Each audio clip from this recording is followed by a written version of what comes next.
Very pleasant. Good morning, everybody. Welcome to a Wednesday edition of the Defo Show. Jeff DeForest, we got Mike Lubitz. Tony Segreto is going to join us later on for a little old school. That's brought to you by Texas Roadhouse Restaurants.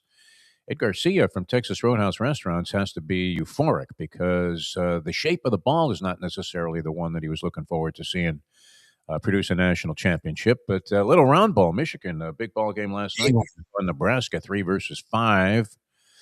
How good of a coach must Dusty May have been when he was at FAU? Was he really in a situation where, I mean, talent to job greatly underestimated? And I know this was that his first foray into being a head coach? I want to Yes. say yes. Yes. So he takes FAU into a Final Four with a chance to actually advance to the championship game. And then on top of that, he gets the Michigan job, which you'd have to say is a huge step up in company. Michigan had not been obviously producing the kind of results that they've been looking for. And they bring in Dusty May, and the guy's been lights out. And he now has his team at 19-1, ranked third in the country, 75-72 over Nebraska last night. So interesting sidebar. A lot of local people are doing real well. It's all over the sporting world. A big story yesterday, though, and this came out of Hall of Fame balloting. Now, if you ask me, Bill Belichick, I didn't. He's eligible on some fugazi entry into the Hall of Fame of contributors, and it's a different set of criteria because he hasn't been out of the game for 5 years. Yeah, right. He's been out 2 years out of the game. So he was on on a list of contributors and other things. I guess maybe that's the category that coaches fall into. There are a lot of coaches in the Hall of Fame. 100%. And you go down the list here, you got Don Shula. He had to be celebrating from the grave yesterday, seeing Belichick denied. What many are saying, yes. Papa Bear, George Hallis, Walsh is in there, Tom Landry, Paul Brown, Curly Lambeau has a field named after him. You've got Chuck Noll, Joe Gibbs, Air Coryell, Jimmy J got in just recently, Jimmy Johnson, Bill Cowher's in there, Tony Dungy, Marv Levy. So if you look at that list, Lubie, how is it possible? I mean, you have a couple of coaches on that list that are etched permanently into the history of the National Football League. I guess many of them would be, not all of them. Belichick, you would have to think, would be. 6 Super Bowl championships, 9 times to the Super Bowl. I believe he won 17 division titles. Jesus, really? No, it's insane, the numbers on Belichick. Now, the only thing he didn't achieve, which Shula was also happy about, is he never got to the winningest all-time number of victories that Shula set. I think Shula set it at 347, and Belichick is in there with 333. So he needed only 14 more wins to eclipse Don Shula. Is that right? Yeah, but no one will give him a job. I want to give him a job. Is he so insufferable that I mean, look, we see coaches that don't necessarily seem to exhibit the greatest of open, amenable personalities to get close to, put people off, and they've done fine, right? They get jobs. Belichick couldn't buy a job in the National Football League, and ended up making $10 million a year for coaching North Carolina to a 4-8 record. But the distinctive numbers here are staggering: 333 and 178. 6 Super Bowls as a head coach, 2 as a defensive coordinator for Bill Parcells. Came up with Tom Brady, basically. I don't know. Does Brady even get a sniff? I would imagine with his talent and acumen for playing football, he might have found a spot somewhere. But there was no guarantee of that because he was a backup to Drew Bledsoe, and Bledsoe was good. Yes. He got injured. Brady came in there. One of the brilliant coaching decisions of all time was Belichick saying, "Hey, Drew, you got to go to the bench." And Bledsoe did come back and save them that one year. Where he had to fill in for an injured Brady and accounted for himself very well. As a coach, though, and coaching acumen, to put together 6 Super Bowl championships and go to the bowl 9 times, a lot of guys would love to have that number. I mean, it's so far ahead of the pace in terms of accomplishment. Mm-hmm. You can't possibly imagine that the guy wouldn't get in as a first ballot Hall of Famer. I mean, he's first ballot. He's first ballot clearly and easily. I just find it funny that because I forgot. It's funny. I forgot about the cheating, all the scandals. I didn't even know he was up for Hall of Fame. I saw that yesterday. I was like, oh, that's weird. I was like, okay, I don't understand that at all. And then when Ken got in our chats talking about this and that, I was like, oh yeah, all the cheating. I was like, oh, Spygate and Deflategate. Now, Deflategate, I would think, was much more on Tom Brady than it was on Belichick. I can't imagine Belichick said, "Hey, listen, Tom, here's what you're going to do. but You're I'm going to sure take he the air out knew. of football." Because if Brady didn't like it that way, if he liked it filled up with helium, they would have gone ahead and done that for him. So it's interesting that falls back on the shoulders and would compromise his chances. You have to ask yourself then if this was the way it's going to go. And now most people feel when they were polling people that have votes and people that would be normally considered part of the voting bloc that have those kind of credentials. Almost everybody said, "Hey, that they're going to make him sit for a year." They didn't want to put him in the first year because they wanted to remind everybody that he was involved in some, let's say, unscrupulous things. But that would mostly be the Spygate thing for me. Yes, yes, I don't think Belichick is telling Tom Brady, "Hey, listen, send the two equipment guys into the men's room there and deflate these footballs, take some of the air out because it's going to make it easier for your guys to hang on to." So it seems like it all boiled down to the Spygate thing, which he was fined $250,000 for. It cost him a first round pick, the franchise. Robert Kraft, I believe, is also under consideration. They didn't release who got in. I think Mm. somebody did make it off of this contingent of people that were eligible, and Kraft might have been one of the guys. Now that would be the ultimate irony, No, wouldn't it? you can't have Kraft get. Yeah, I mean, you can't have Kraft get in and hold Belichick out. I mean, Kraft's success is because of Belichick. Like that. Does I mean, Spygate though outweigh all of those accomplishments? I mean, was that enough? If he was indeed no, doing no. something that was outside the parameters, the guidelines of what you're supposed to do to scout a team, I always thought, and even in the Michigan scandal, the whole sign stealing thing, a little bit overrated. I don't know. You can always change your signs. It's Joe Garrett all the time. Just change the signs, man. You got a guy on second base. If you're sensing that Belichick is doing some unscrupulous thing, underhanded thing, and that he's doing it all the time, why wouldn't you just deliberately go out there and find a way to confuse the living f out of him and have your practices done one way? And Yeah, look, how confusing is it when you're watching those guys where they have all of the placards and they got yeah, pictures, yeah. And 12 pose with different a clown pictures. and all this stuff? How do you know what play they're calling? Exactly. They got six guys, man, flashing signals. Who the hell knows which guy is actually the guy that's on? It's not like Frank Cressetti is out there, and if he touches his nose, you know the guy's going. Yeah. So I don't know. How did you feel about that? I'll let you go ahead and express yourself Look, because I mean, you hate the Patriots I'm and biased. Belichick and Brady, but I mean this is Hall of Fame consideration. How do you keep this guy out of the Hall of Fame with what he did? What cheating did Shula do? Um, they're not keeping him out. He's going to get in. He's widely regarded as the best coach ever. I mean, he won the most Super Bowls by a lot, and he's been to the most even more. So he's a Hall of Famer. Is he first ballot? No, he's actually not. No, you Okay, get caught how cheating can he three not be though? times. Can't get caught cheating. Ken made really good points. Like, Yeah. what sport do you get caught cheating once and are considered for the Hall of Fame? He was Uh, caught cheating three times. Three yeah. times. Like, and again, what anyone with logic will tell you, if you're caught three times, how many times you're actually cheating?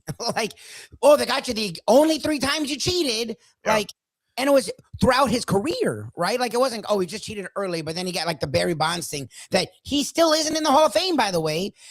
We all agree that he only started cheating later. Look, Belichick, should he be in? Yes. Should he be on first ballot? Yes. But here's the deal. I am grateful in this world where the goddamn government breaks the law every day that And rules. they shot a guy in the head the other day, literally. What? They shot a guy in the head. They Yes. literally So in executed that this guy in the freaking streets. world, This nurse yes, who that was doing nothing wrong. the veterans taking care of veterans. Now you don't know that at the time, but I mean, the more you watch this video, the more appalling it becomes. And that you could just shrug your shoulders at it and go, well, it's an unfortunate thing. It's like unfortunate, easy for you to say. How about the poor dead man and his family and friends? My God, all he was doing, that guy literally was diving in front of this lady that they knocked to the ground on ice, which could have killed her just as easily if her head hits the pavement. And he gets in front of these people before as they're trying to pepper spray him, and the next thing you know, while already disarmed, which he never reached for this Never weapon. went near the gun. The gun Never. was in the back, the thing where all the people keep it in the freaking back. You couldn't even get to it.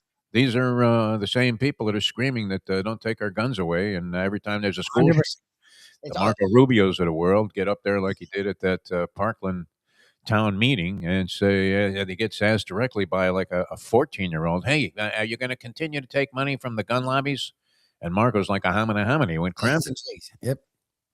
But no, we didn't mean to get that heavy. I mean, but unfortunately, I'm just saying, in this world where we just nice ignore to see somebody laws, held accountable. Is that I don't mind it. I don't mind it. Did I expect it? No, I forgot. I forgot about the cheating because I never thought they'd ever bring it up. Like the what NFL else was there though? I mean, you mentioned was it the Spygate thing? Was like did it again. multiple Remember, they got offenses? caught again for doing it later in his career. Like he didn't. He never learned. He just so all that should tell you is that he was cheating his whole career. Like again, Possibly so, yeah. logically, Yeah. if he gets caught 3 times, then he didn't just start or just end. Like, is he Hall of Famer? Yes. Will he get in? They've openly said yes, he'll get in next year. But to me, like there should be some laws or rules that are applied that matter. Like I get there's ways to rig the game. Okay, then don't get caught. But once you get caught, then there has to be penalties. Don't get caught. Look, we all push it. That's fine. We all speed. But if you get caught by the cops, you're like, well, I always speed. I shouldn't get a ticket now. Well, you got caught now. Yeah. So I all the people who are outraged, I don't understand the outrage. Like, well, I mean, if you just look at the comps, it's the same thing. Now, Pete Rose, you're talking about the integrity of the game, which has always been the big issue there, and the fact that he was lying about it for all those years. I do believe that Pete Rose would have gotten in the Hall of Fame if he had just said, "Yeah, I did it." yeah, for sure. A long time prior to actually taking advantage of admitting it when he finally wrote his book.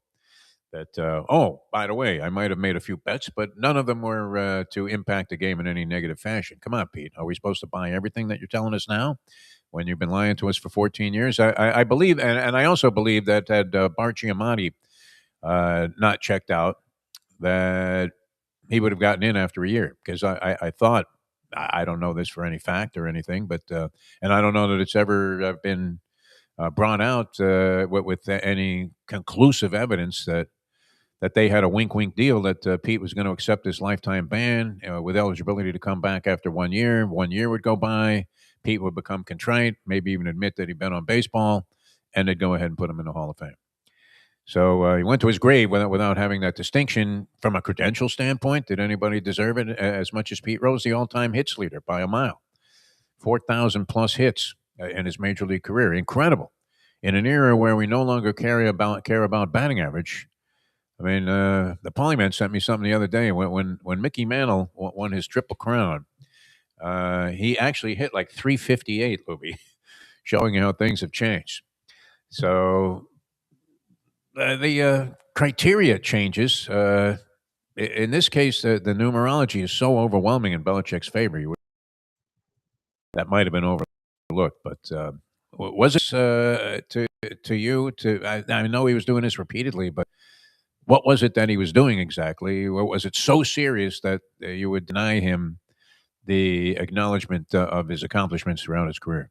I don't know. He seemed to be a little confused by it, but as Andy pointed out, he's banging a 24-year-old, and that in and of itself should qualify him for any Hall of Fame that you could possibly open him up for eligibility for. But yeah, that was a big story. All right, so you feel like the cheating supersedes anything that he did on the field, and what? That the voters probably will go ahead and relent, and if he's eligible again next they've year. already said Napoleon rallied everybody because the Colts had their big rivalry with the Spygate was literally the Colts.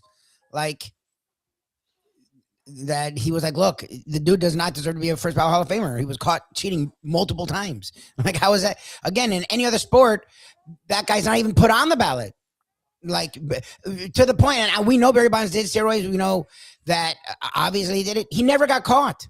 Never got caught when it was illegal. Not once did he get caught when it was illegal. Not once. Right. And he's not in the Hall just because of opinions and belief systems. Okay, so then how is this guy going to be first ballot when he got caught 3 times? Like, and if Jerry Rice and Montana got caught once, they should have been punished. If they got caught 2 more times, then they shouldn't have been put in the first ballot either. Like, so do you think Brady will get in first ballot? Because you would have to say Deflategate that's the had to be all on him. No, he was involved in the Deflategate was all him. And he did benefit from Spygate, right? And it's hard to believe he wasn't involved. If maybe we know they had their issues at the end, but when they were winning, they had to have been in concert. You would have thought, right? They went to what 9 Super Bowls. Super Bowls he went to. Like you would think they would have been working together. So That's what a lot of people, because a lot of people are like, oh, you're biased. I'm like, yeah, I'm biased, but I'm not wrong. Like he cheated, he got caught cheating 3 times. Like, Yeah, I could see both sides of this argument. I really can. I don't know if you're going to be eligible ever. Then you have to come to some kind of conclusion about where does the cheating weigh in. In other words, should he even be eligible in light of these what turned out to be things that he was held accountable for? So it isn't like people were speculating. I don't know that anybody needed to speculate about Barry Bonds using steroids. All you have to do is take up a before and after picture of his head. Who has his head grow? When did you ever look in the mirror and go, "Geez, my head is getting no, bigger"? he did roids. We know he did roids, but what I'm saying is he never got caught. Yeah. So just how bad are you at cheating if you got caught 3 times? Like, He so didn't that's seem to care to abide by the and rules. what's the underlying? Again, that's why the professor's so frustrated by it. Is Schuler's got to be just absolutely overjoyed, he's getting, yeah, he's getting. right? But it's not that he got He's caught. It's racing. if you're getting caught, how much are you actually doing the cheating, and what other cheating are you doing? And that's my problem. Is I assumed he would get him Is he first the only ballot. one that got caught, though? I mean, or is it commonplace? I don't know. We haven't heard other people getting caught. Like he got caught. But it's kind of like the college regulation by the NCAA, where I can't imagine that Ohio State has never been guilty of even the Obviously. slightest indiscretion. That Damn, Notre Dame has never done anything 100%. outside the parameters of the rules, and yet they're never being investigated. No, it's douchey. It's not even. It's not fair. Whatever. But again, if they Urban get Meyer has, guys that have shot people on his roster. caught, yeah, get many There's titles. child molesters or whatever, people that are molesting and abusing women, and there never was any investigation that done into any of this. 100%. I didn't say it's fair. Yeah. And again, I assumed he would have gotten first ballot. But if a bunch of NFL people rally together going, he did cheat a lot, like, Well, maybe if he was nothing?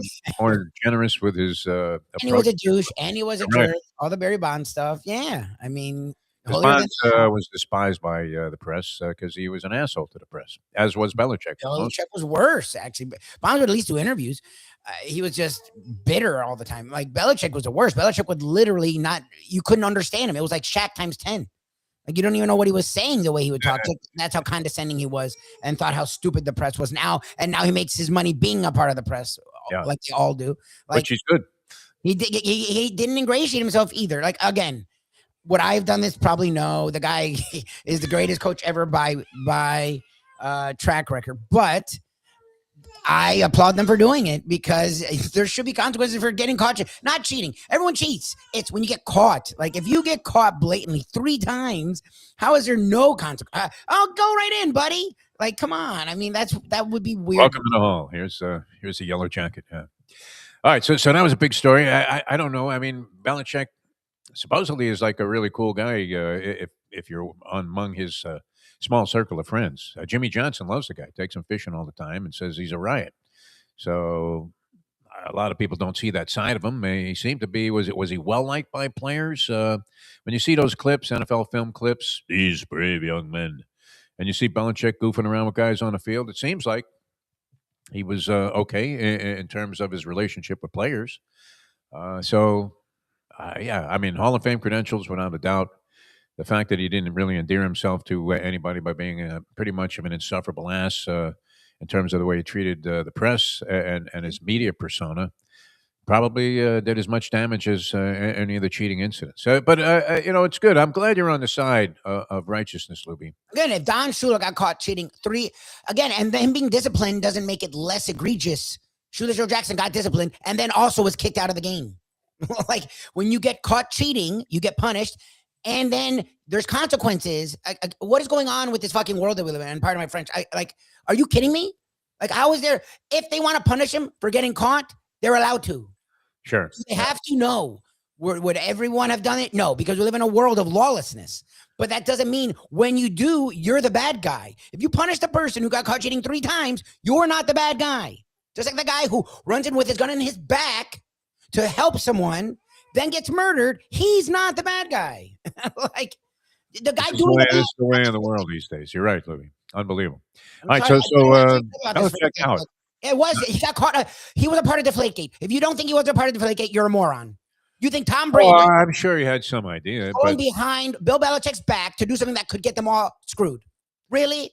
Come on, man, grow up. It's like when Urban how Meyer. about when you catch that ball? I mean, you've had it happen where you start out and the ball's got air in it, and all of a sudden it somehow got deflated, and the guy throws you the ball, and it's like catching a pumpkin. I mean, Well, the Cora supposedly wasn't involved with the Astros. Cora probably wasn't involved.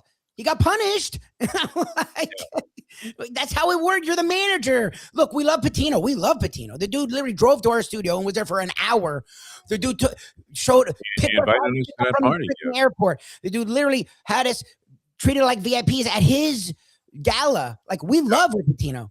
I will say he knew about all of it. I'm sorry. It's hard to imagine he didn't, because If he these guys didn't, are it's detail worse. free. Yeah. No, I mean, look, you hear how disciplined these guys are when it comes to details. punished. It always amazes me when you talk to a coach. Punished and then kicked out of the hall. You can be punished and also punished later. That's how punishment works. All right. Well, they threw the book at him. That's for Yeah. sure. Speaking of cheaters that are in the Hall of Fame, this guy checked out. He was a big part of my past, my degenerate upbringing. Largely was fueled by races that we thought were fixed by Carmine Abatello, mentioned many times over the years here on various shows that I've done. There's not a year that goes by that there isn't at least one Carmine Abatello reference. The Big Red, as he was known, because he wore these red silks that were indicative of his stable. And Abatello, one of the all-time greats in harness racing, checked out at 89, also was implicated in a superfecta fixing scheme, but still managed to be in the Hall of Fame. I think the same is true of Jacinto Vasquez, who was accused of race fixing at one point in time and may have even been held accountable for it, and still made it into the Horse Racing Hall of Fame. So the criteria just depends what Hall of Fame you're talking about, Lubie. Oh, obviously. I mean, again, football is less tough than baseball. Basketball doesn't even have an NBA Hall of Fame. You can be average in the NBA, but be great in the other levels, and then you can get in the Hall of Fame. Yeah. Like 100%. And again, they usually football. You can do steroids, and they don't care.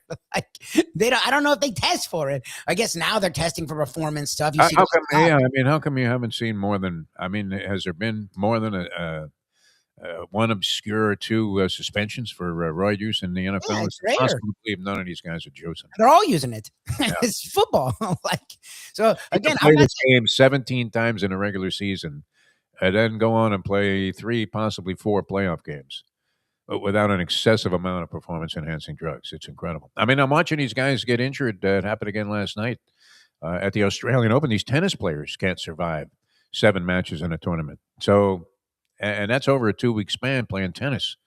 Imagine what it's like to go through 17 games of an NFL season.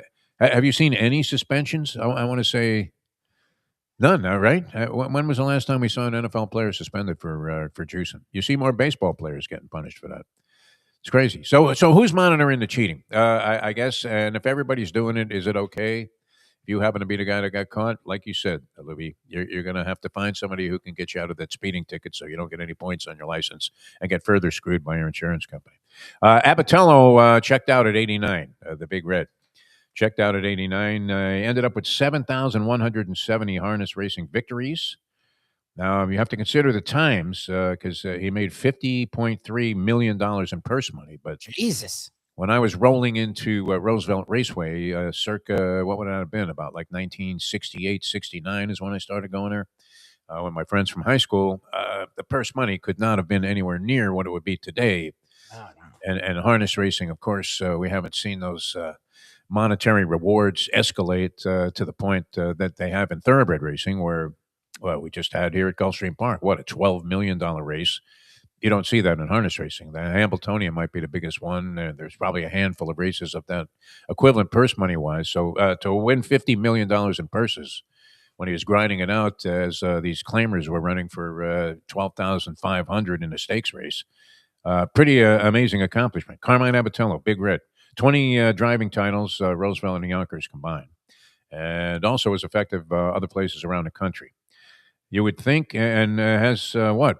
Is it just the one son, Eric Abatello, who was riding in New Jersey before they folded up Freehold Raceway, one of the all-time crooked establishments in the history of degenerate gambling? Not sure. But Carmine checked out, and so a piece of my past, a big piece of my past. Oh, that's sad. I'm sorry. went right out the. I didn't know him.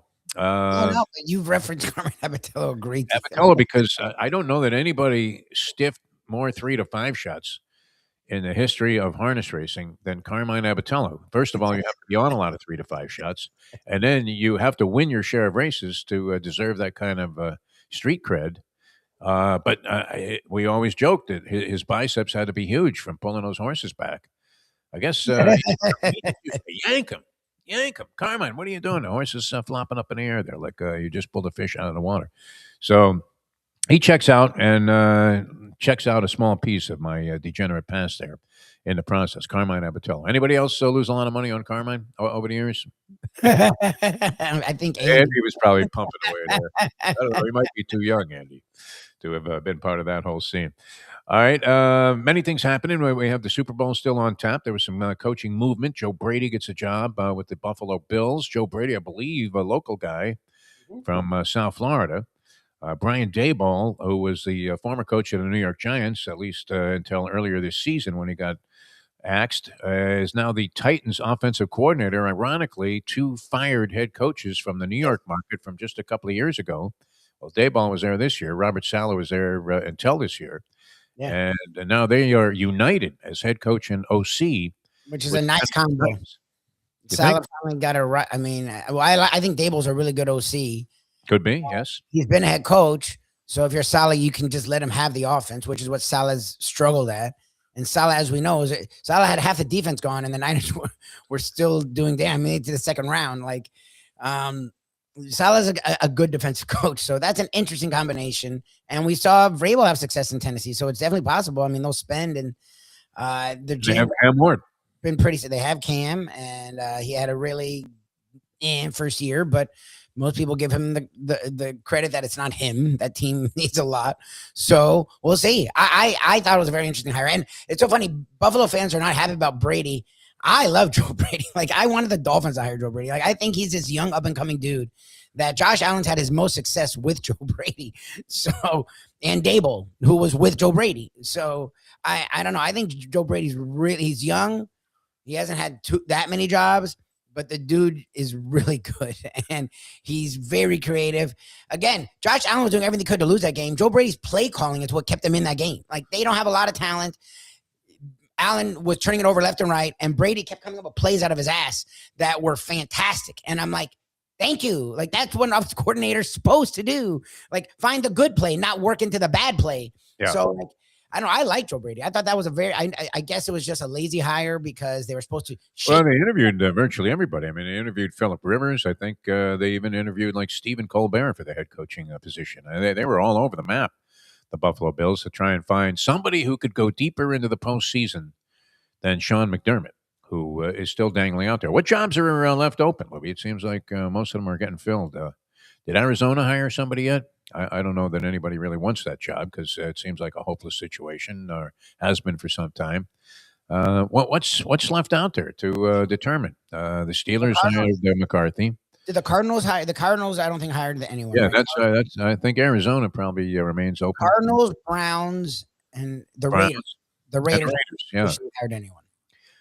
And who was just Daboll was supposedly a candidate for the head coaching position there, but now he's taken this job. So no one wants those 3 jobs. The Browns job, supposedly people are literally the OC from the Jaguars, who no one even knows their name, turned down. Like, the Raiders and Cardinals, I think they'll get people. No one wants no one even wants to interview for the Browns. Like, they're not even interviewing. It's a weak organization, no doubt about it. If you wanted to look, if you just wanted to get a head coaching opportunity, there are only 32 of them. You would have to imagine that it's a position that you would definitely want to latch on to your first chance. But, yeah, if you're going to be doomed to failure, it's kind of like becoming a manager for the first time in Major League Baseball with an expansion team that's going to get hammered. And you literally are left with no chance. Now NHL, the NHL did the right thing, I think, by giving expansion teams a little bit of a chance. Yes. Does that not make sense? Because why start a franchise where you're going to be at the bottom for 10 years? You can wait a while for that to happen, like we have with the Miami Dolphins. Yeah, it sucks. But it's not quite as painful, but at least you don't disorient you and send your fan base, whatever fan base it was that was excited about getting a team, home bitter disappointment for the first 3 seasons, and then finally the indifference sets in, and they say, you know what, bleep this. Yeah, like the Marlins and Panthers ended up winning somewhat early, but the first 2 years were dreadful, and the Heat was a disaster for a long time. Like, it sucks to like know going in your teams are not going to be good. Like what the NHL does is impressive. Like it gives teams an actual chance. They So went crazy at first. I don't know if they modified their well, at Vegas, they considerations just for expansion all teams. stars to Vegas. Like Yeah, Vegas, they and Vegas really raped Dale it. Talon and the Florida Panthers. What was it? Riley Smith was one of the guys, and Marcia So, and they were two of the key components. I think they gave up Marcia So in the expansion draft, and Riley Smith they traded, and I don't know if they got much back in return. What was up with that, Lubie? People were screaming. You're right. The caller, Mike the Goldie hater, was absolutely spot on in his analysis, and didn't he seem like some kind of rebellious renegade that had gone lone wolf? And every time he called in, people were like, "Oh, well, geez, that guy's." Mitch was always angry no matter what the Panthers did, but the overarching theme was correct. Like they never got better. Like Talon ended up building the core that ended up winning 2 cups, but he couldn't do anything else. Like he couldn't. The goalie was always a disaster. The defense was always a mess. They couldn't get those other guys to help out Barkov and Huberdeau and Ekblad. Like he failed. So the guy was right. And again, finding he made a lot of good points about what right. it seems so odd. You know, you get this caller and he's out of left field and he hates everything. But he was right. Now along those lines, you go by sometimes. I don't know. You're a Florida guy exclusively your whole life, pretty much. But maybe you rolled at Rockefeller Center or something, and you see I've traveled a lot. and the little 2-year-old has got the skates on with the double blades and is being led around the ice there by the parents, and still having a little bit of trouble navigating their way around the circle one time, but loving every minute of it. They're taking pictures like crazy. But we saw Sasha Barkov in that situation where he looked like that. He was taking some baby steps out there on the ice. So there's a chance, Lubie. Yeah. Well, Barkov swears he's going to be there if they can make a decent run. That he'll be there by the second or conference finals. Like he swears that he's. That's what they're looking at. They haven't narrowed down to somewhere. That's in July. Okay. Yeah, exactly. Somewhere around my birthday. September, exactly. But supposedly, that's what I've heard is that he really thinks. Look, Jason Tatum's doing the same thing in the NBA. He was supposedly out for sure all year. He thinks if they can run in the playoffs, he'll be able to make it. We've seen great athletes do weird stuff when it comes to recovery. So I don't put it past either of them. How heroic would that be? Wow. I think the Panthers will need him desperately. Like he is, as much as Marchand has saved their rear a lot of this season. He is the straw that stirs the drinks. After being what he was early, he has really grown into their captain. Like he is their best player both ways, and they go the way he goes. So yes, I hope they can play long enough to get him back. I mean, we'll see. It's been a topsy-turvy season. I watched a lot of tennis last night. Novak Djokovic might be to the Australian Open what the New England Patriots are to the NFL. The NFL postseason. Yeah, he gets. He was supposed to play a guy in the quarterfinals or in the round of 16. What would that be? Is that the quarterfinals? Anyway, in the 4th round of the tournament, he's supposed to play Jakub Mensik. Right. He's now in the semifinals. But in his quarterfinal match, he plays the Italian Lorenzo Musetti, who's a real good player. And Musetti's up 2-0. Mensik had to withdraw from the tournament because he had some kind of abdominal injury. So Joker gets a walkover in that round. Oh, geez. Which would have been a challenge. And this Mensik can play, man. Has a hell of a serve. He won the Miami Open. And while he's not being talked about in the same parameters as Sinner and Alcaraz and maybe Ben Shelton among the young players, no slouch, man. I mean, people are expecting this guy to really break through. So he gets a walk over there, and then he's losing 2-0 and being handled by this Lorenzo Musetti. And Musetti injures himself early in the 3rd set, ends up being down 3-1. He tries to play another game. He loses that, and then he just has to throw in a towel. So Joker gets he's down 2 sets. The likelihood of him coming back and winning in 5, the way this guy was playing, seemed to be Blutarski-esque, 0.0. So he now finds himself in the semifinal against Yannick Sinner, who destroyed your man Ben Shelton. Mike Luke last night. Oh man, yeah, we'll see. And Shelton is no slouch. When these guys pick it up a notch and it's noticeable, because I mean, it's not like he wasn't mowing down the competition with relative ease to lead up to this point. But the way he dispatched of Shelton last night, that was unreal. So a lot of good stuff going on there. And Jessica Pegula made it into the semifinals. So we're happy for her, and we'll see if she can get past the next round. I believe she has to take on Rybakina, who's regained her form from a couple of years ago, and it's going to be a pretty tough out. All right, Tony Segreto's with us here. We're going to go a little old school here. We'll get Tony's thoughts on a couple of things. Let's bring him in here before we take a break. Yes, sir. Look at that face, man. Smiling as always. How are you, Tony? I am fine and dandy and ready to go. Look how happy he is. He was like he's living for Shula. Did Don talk to you last night in your dreams? It's cold outside. I'm loving the Shula thing because God bless him. He is hated Bill Belichick. Imagine it. I mean, they just spit in Belichick's face, basically. This Hall of Fame contingent that was doing the voting, and they should, not that they would comment, but they should get a comment. Should go after David and Michael and get reaction from them. They won't. And David and Michael in their defense. Shula's aren't inclined though to no. I mean to revel in it. Don might have taken a snide shot at Belichick, but I can't see David or Michael Shula seems like a recluse anyway. Who knows anything about Michael Shula? Do we know his whereabouts? David was much more present in the public. Don would have done this. He would have said the company line. Yeah. In front of the press conference, and then he would have dragged me and maybe a couple of the guys in the back and go, Jesus Christ, I can't believe they let him off. Or they let him in, or they, whatever they did. But God bless him. Yeah, I thought maybe he was in touch via seance with you, Tony, last night. He was. Yeah. I mean, this is right back to the whole 72 Dolphin team and the champagne celebration every year when the final undefeated team ends up sustaining a loss. And I would imagine he was popping a champagne cork somewhere. But what do you think? I mean, would you have put Belichick in there? Are you a Belichick hater? Achievement to maybe a level of unscrupulous activity on his behalf? He'll get in. Clearly outweighs this whole business of Spygate, in my opinion, anyway. He'll get in. Oh, yeah. He'll get in next year, I think. But it was a shock at first.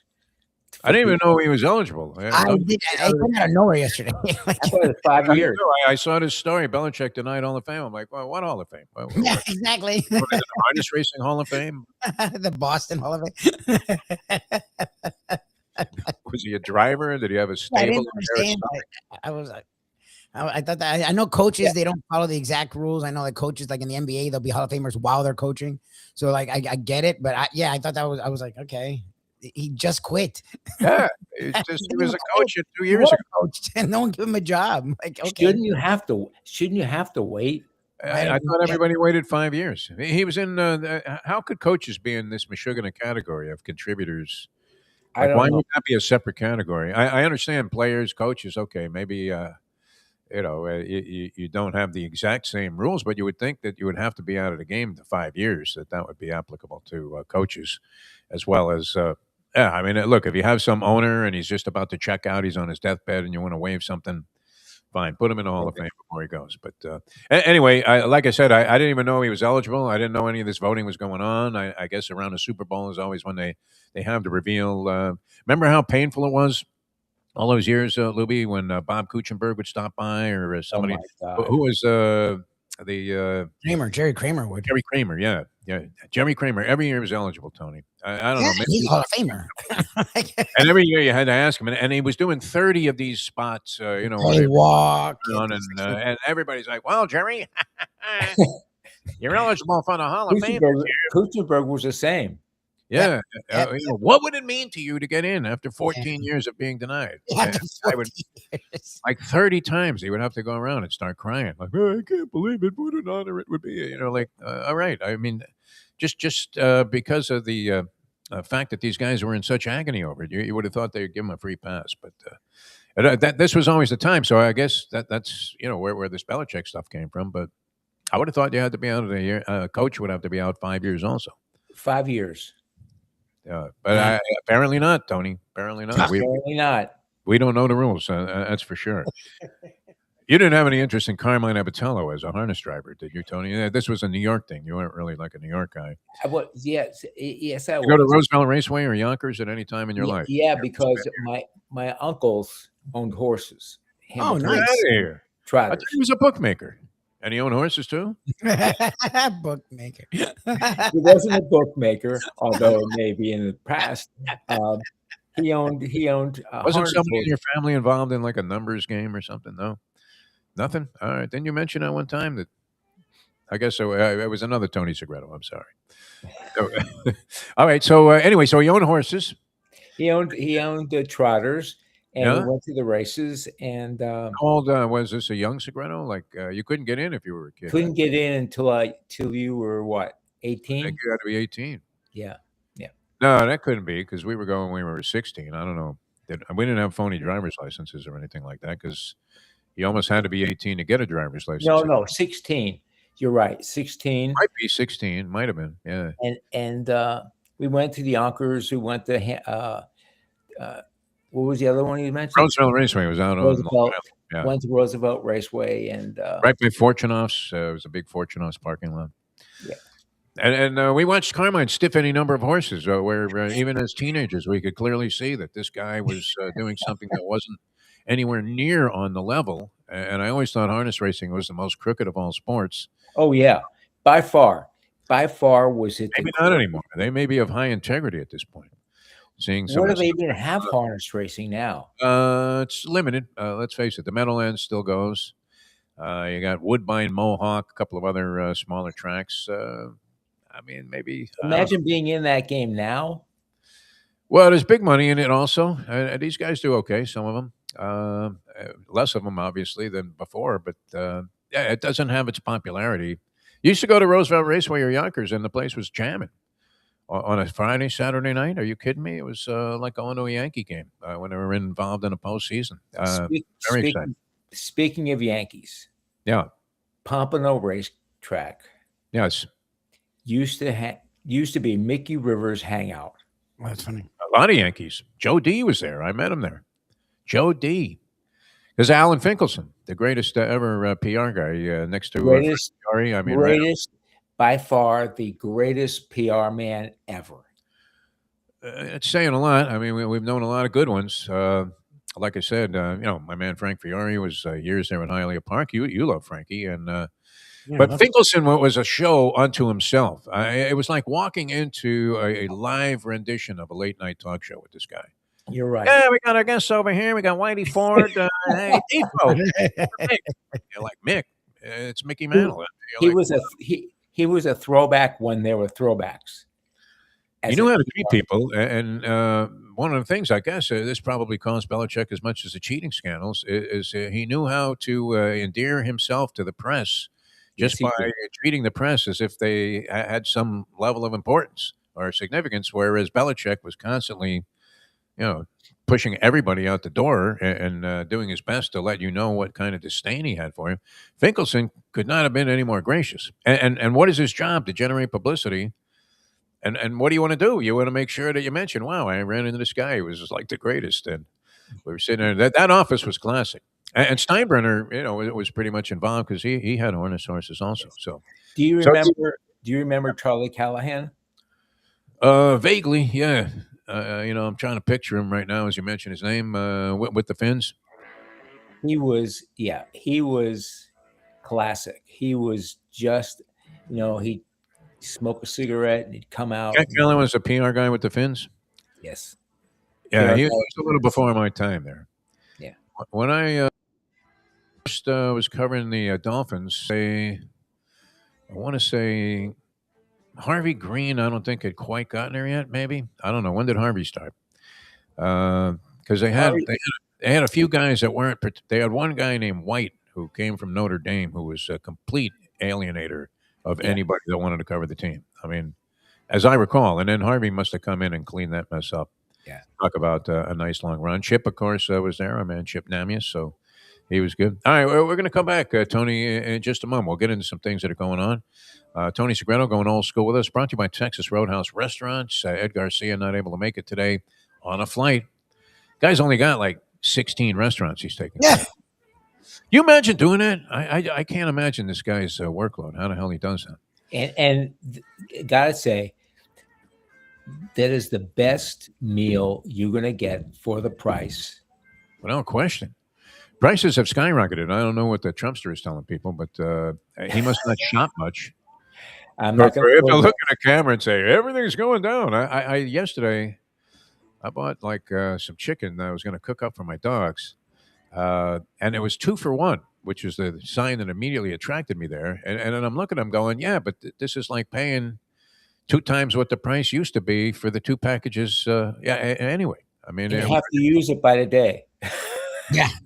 yeah. Who knows where the source was, but no, I mean, it's crazy with the price of food now for restaurants. The margins were never really all that high anyway. No. So how they keep the prices as low as they do at Texas Insane. Roadhouse is remarkable. All right, we're going to come back with Tony and more in a moment. Now that the time, hope you guys just hate Belichick. I'm through with you both. It's 8:49. Hey, folks, Tony Segreto here. Let me ask you a question. What do you look for when you go out to eat? Good food, obviously, friendly atmosphere, not too loud, but good energy, reasonable prices, and a place where you feel comfortable. All those ingredients, no pun meant there, are hard to find unless you're talking about the Texas Roadhouse. You see, they encompass all of those attributes. Really, really good food, amazing atmosphere, good for a family, good for a date, or just a night out for yourself, and prices that will make you extremely happy. Their ribs unmatched. Steaks hand cut every day. Everything, and I mean everything, is made on site, including their incredible bread. It's the one day, folks, that you can forget about low-carb diets. Trust me when I tell you, Texas Roadhouse, your restaurant, your destination when you say, where should we go and eat tonight? From the newly renovated sports bar to the beautiful bayside views captured at the Tiki Bar, Jimmy Johnson's Big Chill has it all. Located at mile marker 104, the Big Chill also offers waterfront dining while experiencing breathtaking sunset views of the Florida Keys. It's simply the hottest spot in the Keys to cool off. That's Jimmy Johnson's Big Chill at mile marker 104 in Key Largo. For more information, call today at 305-453-9066. Recently, Joe Bees. The bees collect the pollen, bring it to Joe, he packages it, and he gets it to you. It's simple, 100% natural, and it's good for you. There's only one place to get Joe Bees, and that's from me. Joe B. If you want to look and feel good, call 877-300-5632. Is go back, way back into time. We are now kicking it old school with the one and only Tony Segreto. Brought to you by Texas Roadhouse. Tell me, doctor, where are we going? All right, welcome back to the show. This is kind of interesting and story that developed yesterday involving a local scene here and Tony's beloved University of Miami Hurricanes, who made a noble showing and very nearly grasped a national championship that would have richly rewarded their backers. I think, Tony, you might have been one of those guys at one time that would just put 100 down. I know Sonny Hirsch would have had 100 on him to win the championship before the season. I would have called Sonny and said, put it down on me. Give me a... Yeah, I mean, you could see him in the sports office there at WYOD calling, and he's on the phone. IOD, Miami Stadium. Oh yeah, well that was a hell of a place. Didn't he have a dog there with him in the office also? Yeah, dog. I'm not sure. I met him there. And I think three-legged dog. Yeah, I remember going out there. Believe it or not, to cover an Orioles spring training. A three-legged dog, he would call a tripod. Yeah, that's right. Yeah, he was a quirky sort, but he would be the guy that would be inclined to put 100 down before the season on any team that he was following, including like Leonard Hamilton's 0-18 University of Miami basketball team at the time when they got into the Big East and got clobbered every night.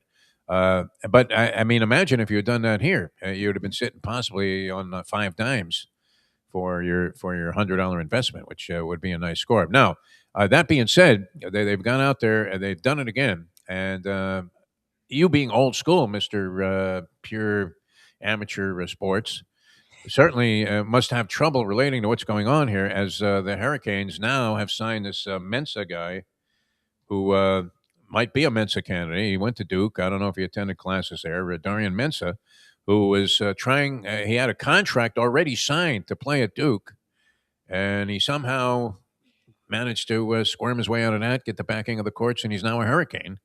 No, the courts didn't back him. The courts actually backed Duke. Duke pussied out, and Miami waved $8 million in their face. Yeah, Miami waved, Duke. That's why people like me are annoyed about this. Again, when they went and got Beck and Ward, I didn't say anything because that's the system, right? Everyone's transferring, everyone's fine. To this point, the contracts have been the one thing programs have respected because it's a fucking contract. Again, pardon my French, twice today. It's a contract. Any avenue in this world, a contract carries weight. If it didn't, we wouldn't sign them. So he had a contract. Programs have not messed with kids with contracts because they have a contract. Because again, they want their kids with contracts to not be messed with. Cristobal is very desperate. He's horrendous at recruiting quarterbacks. Their quarterback would be the worst in the country. They miss out on every transfer. So he went above a place no one's gone and threw ridiculous money at this kid who had a week earlier made a video saying, I'm staying, I'm happy. Duke upped it from 4 to 5 million. They're rallying everyone. They just won the conference. And Mario comes in with like this thing that they're doing with him is the sister's going to get a scholarship. He's getting an apartment. I think he gets a plane. He gets a box. He's getting $10 million a year. And he was under contract. Duke had won both cases. But they threw more money at Duke. And in this day and age, the kid, they couldn't make him go back to Duke. So in Duke's mind, it's like, if we're going to lose him anyways, why not get money?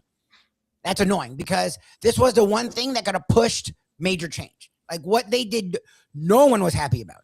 Outside of UM fans and outside of UM, no one was happy about this. Like, Amen. This is really Amen. bad what Mario did. What Mario did was really bad. And that's why people are like, oh, you just hate the Canes. I'm like, dude, this is national news. This is the first transfer that is any news source is constantly talking about. They don't hate UM. Like this is a big deal what UM's doing. And Duke was fighting and was winning. And then Miami threw a ton of cash at him and Duke said, fine. And it's just annoying because this could have been the thing to actually force guidelines. Look, UM did what they had to do. Like Bill Belichick did what he had to do. And the kid's going to start for them, and they'll win another 9-10 games instead of winning 6 or 7, which is what would have happened if they didn't get Mensa. But it's just annoying because Duke's endowment's ridiculous. They're a top 5 school in the country. Like they've surpassed most Ivies. Like they don't need the money. They were supposed to be standing on business because their lawyers are ridiculous. They wrote this contract ironclad. Like they have some of the best lawyers in the world. Like they knew what they were doing when they wrote this contract. Like Duke giving in was really annoying. Duke actually was going to win. They were going to get they were going to get it blocked, and then Mensa couldn't go. Diaz. I feel really bad for Diaz, but it's fine. It's just annoying. You're right. Everything you said, Lubie, was absolutely right. So you still feel good Yeah. about the purity of the sport? The scholarship thing that we used to argue about. Look what it really is now. That's the best part, is that it's so unregulated that even when there is some regulation involved, like this contract, there's nothing holding anybody back. No, I mean, that's why look, a lot of Vince coaches is going to make more money as a college athlete. Yeah, the 10 million's nuts. $10 million for this kid. Well, because I guess there's a buyout that UM's supposedly not paying, but UM's paying. And then there's a settlement. Where's Nevin Shapiro? Is he involved in any of this? I don't know. UM has all this money now. Where's this money coming from, Tony? We want to hold you accountable. You're on the board of directors. What are we talking about here? What's changed? That used to be the whole narrative about the Canes was, oh, they don't have enough money to pay assistant coaches, what they do at Alabama and Georgia and some of these other places. So we never really have the best staff. And that changed. And now, you have a quarterback. Who would ever think that you would have a quarterback on a college roster making more money than the head coach who's overly paid to begin with at Amen. about $1 million a year. That's the Imagine point. that, like if Testaverde was making more money as a collegian than Jimmy Johnson was making to be the head coach after being lured away from Oklahoma State. That would not happen. My That God. would not happen. All right, so this is the way it is, Tony. I, And the benefactor right now is Mario You know Cristobal what? and the University of Miami. I'm not going to say it. No. Why not? Tony, we're here. Create a little spark here. We'll go viral. Beto turns his back on his favorite program. I appreciate Tony's opinion. Look, again, if this was my program, this is how I would take it. Great. We needed a quarterback. Mensa's really good. So I'm glad we got Mensa. Also, what we did was douchey, jerky, and the sport that's art of the Wild West somehow is even worse off for what we just did. I think you can say both Amen. things. Fans You're like, right. oh, there was nothing wrong. I'm like, dude, come on, man. Like, you have to admit what he did was really gross. Like, Really, he was really under bad. contract and happy about it. Like, now, and I can't be mad at the kid if they come at me with 10 minutes. Like, if you see the stuff that's supposedly this kid gone, like, how can the kid turn that down? I can't be mad at the kid.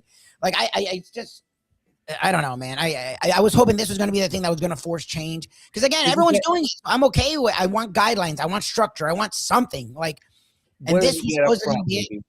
What happened? Did you see what he gets up front? No, I don't know. No, I don't know. I stopped looking because I got to Hard to know. imagine being in college with like $10 million in your pocket. It's crazy. I mean, I remember there was a kid whose father at the time owned the Boston Celtics at Syracuse when I was there. Harry Mangorian Jr. was the kid. Real good-looking kid. He was in one of the big-time fraternities and was driving around a fancy sports car. And I'm thinking, you know, we were groveling in the streets for the $3 meal money if you got on the bus to play against Rochester, and that was like big money. So what was it like to be like either the drug dealer in the school or Harry Mangorian Jr.? What would you have done in college with like $10 million in your pocket? Oh, good. I could have had the greatest. I had the greatest time, but I really could have. You could have bought the college. Accelerated. At that time, Well, yeah. back then, yeah, you probably could. Yeah, for sure. You know, Mangorian Jr., man, he got a lot of girls, man. I don't know if it was the money or his.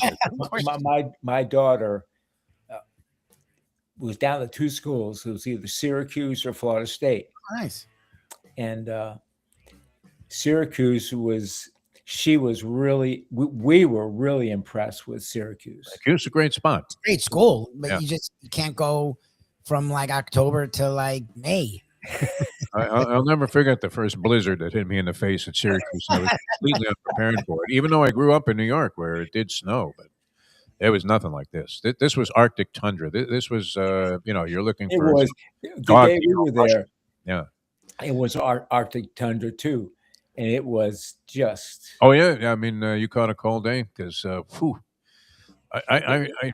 I've been cold a few times in my life. I've often talked about getting off that plane in Minot, North Dakota, in the middle of the winter to call a Virgil Hill fight. But wow, I remember one day walking in a quad at Syracuse and you had to go up like a ton of steps to get from because the campus was known as the Hill. Yes. And from this particular vantage on whatever side of the campus it was on, straight up into the sky, climbing steps like you're climbing the Grand Canyon. And it was a wind chill of like 50 below. And I couldn't get back. And I'm wearing like it was popular fashion at the time to wear one of those navy pea coats, which didn't do squat in terms of warmth. They may have looked cool and been part of the whole hippy dippy era, but my God, I still can remember standing on those stairs thinking I'm not going to make it.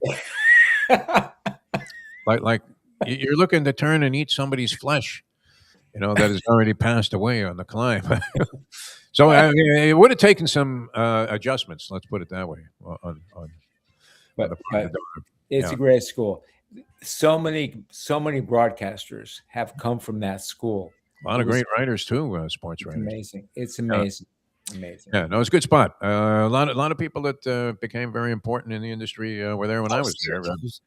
Fortunately, my name was not mentioned on that list. It's Clockwork Orange for me, man. All right, Tony, you be good, man. What do you got going? Where are you going to be?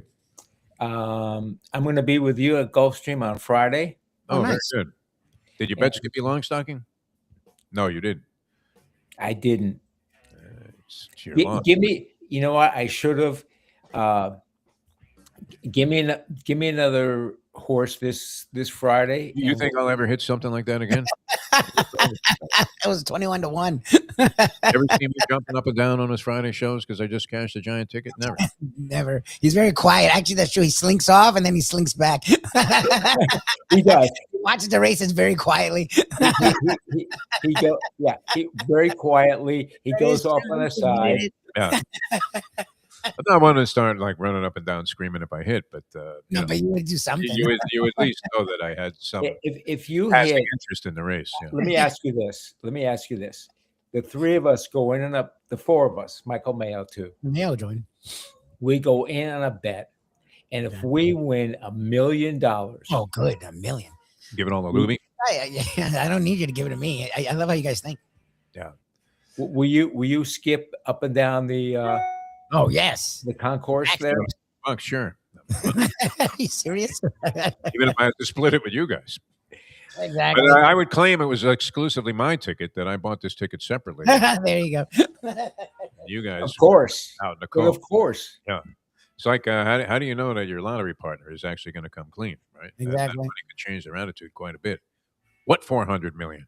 Yeah. All right, Tony, you be good, my friend. We'll see Friday, you my Friday. Thanks for being with us, Tony Segreto, old school. I want to remind people, Eddie You were and passionate about me. UM. Yeah, I apologize. We've been good going clean here, and I got fired up about two things I actually don't care that much about. I just annoyed the Belichick thing. The defending the Belichick's what's annoying to me. I didn't expect any of it, but it's like, well, he's great. He's gonna get in, but come on, like he did get caught. If they want to punish him, okay, they're being petty, but it makes sense. Same thing with the thing. Everyone's cheating. I get it, but like to me, the contract seemed to be the one thing. Again, it's a business thing. That's not even a college football thing. Like if you have a contract, you have a contract. So to go around a contract to me, it's like, okay. Not like Nick Saban slipped in there at the last second and aced Bobby Bowden out of the one recruit. Exactly. We know the system's broken, but that was the one thing that was holding. And it's like, okay, so there's just nothing. Like it's just so. But either way, tonight we will have our trivia again, 7:00. Oh, great. Love and Oven, Sunrise of a Sunset Strip and Nob Hill. We'd love to have you. It's a lot of fun. The professor is always in rare form with his questions. Food solid, and the atmosphere is always a good time. Prizes. So we'd love to have you tonight, 7:00. Love and Oven. Very good. All right, I hear that's going well, right, Louis? It's fun. Yeah, it's a good time. It's smaller Haven't than got that. I thought you had a following question. Oh, no, not yet. We will. I'm sure. Question. More of an observation. All right, kids. Good being with you. Thanks so much for joining us. For Mike Lubie, Lubitz Young. Luca Benici Lubitz was a little feisty today. I did get an injury update on a jockey, and we had an interview with this guy. He was great, Umberto Rispoli.